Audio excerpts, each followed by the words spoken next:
The people of Jerusalem had been waiting for a liberator for a long time. For most of the last 350 years, since the end of what we think of as Old Testament times, they had been under the control of a succession of Greek-speaking warlords following the breakup of the empire of Alexander the Great. More recently, these had been replaced by the Romans, who had kept the worst of the Greek practices, like crucifixion, and added their own brand of ruthless brutality. The last real sign of hope had been nearly 200 years before Jesus' entry into Jerusalem that we celebrate today. A particularly unpleasant Greek-Syrian ruler called Antiochus had determined to stamp out Judaism once and for all. He had stopped the temple worship, killing pigs on the altar of sacrifice as an offering to Zeus. He had outlawed the practice of circumcision and made possession of the Torah, the Jewish scriptures, an offence punishable by death. One priest called Mattathias and his 5 sons had opposed him, and the eldest son, Judah, gathered his forces and defeated 5 Syrian armies in succession, earning himself the nickname of the Hammer, Maccabeus. Judas Maccabeus reconsecrated the abandoned temple and restored Jewish religious practices. The Festival of Lights, Hanukkah, that Jews celebrate around about the same time as our Christmas, was inaugurated to give thanks for this rededication. And it is thought that Psalm 118, from which the crowd at Jesus' entry quoted the words, "Blessed is the one who comes in the name of the Lord," was composed to celebrate the triumph of Judas Maccabeus.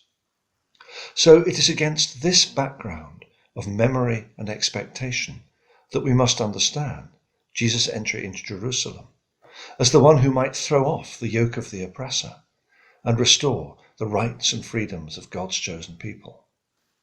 But as soon as we do that, we see a number of puzzling features.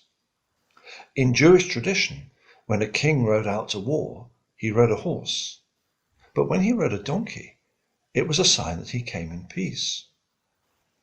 Unlike Judas Maccabeus, Jesus did not have an army, but rather a small band of followers, mostly rough peasants and fishermen, and among them women and children.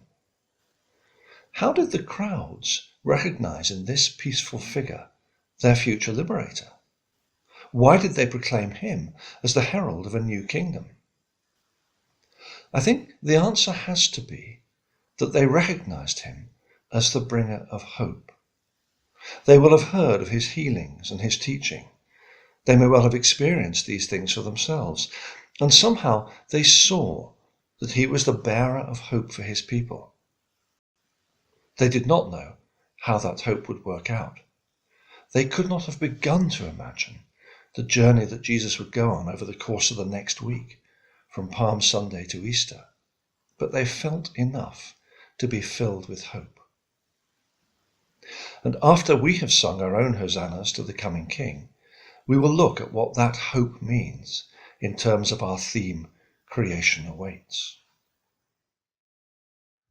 Hope is also the central theme that Paul picks up in this section of his letter to the Romans.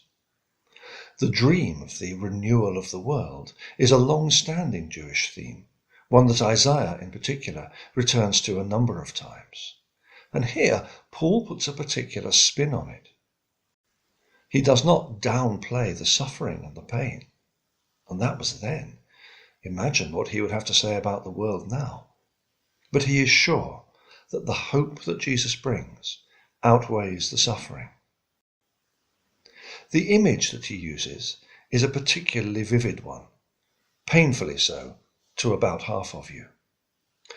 I don't want to be accused of mansplaining here, and I know that I will never experience that pain myself, but I was present at the birth of my 3 children, and I saw and heard and vicariously felt what it was like.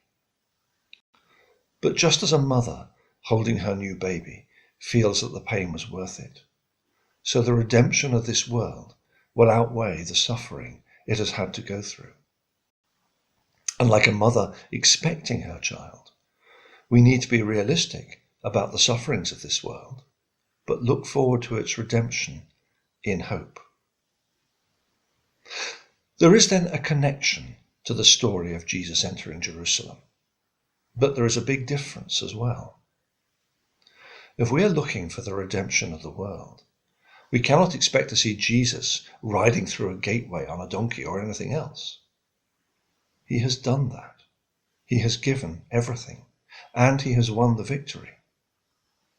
Of course, we still look to him every day for hope, but the world around us can't see him directly. So where do they look? The answer is that they must look to us, to you, and to me. What this groaning earth is waiting for, Paul tells us, is the revealing of the children of God, ordinary followers of Christ, being revealed as the ones who actually hold the hope of the world.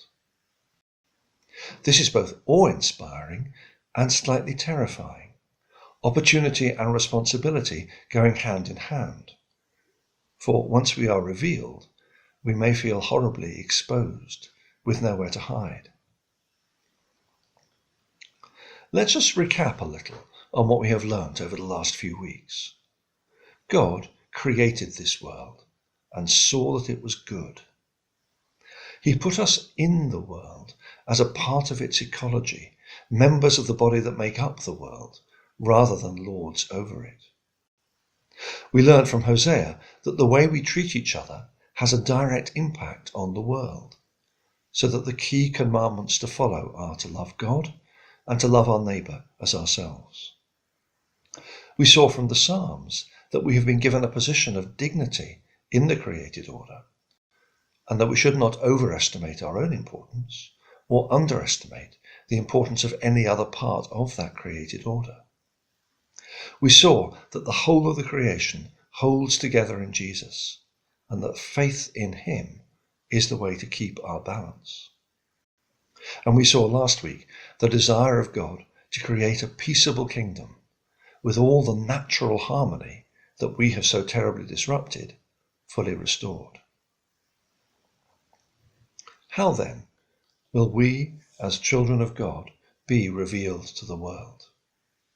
How will we show this world, reeling from a pandemic that has, if anything, exacerbated its inequalities and divisions, that we are the bearers of its best hope? I will not presume to direct anyone else's behaviour, but I will undertake to examine mine in the light of those two great commandments, to love God and to love my neighbour as myself.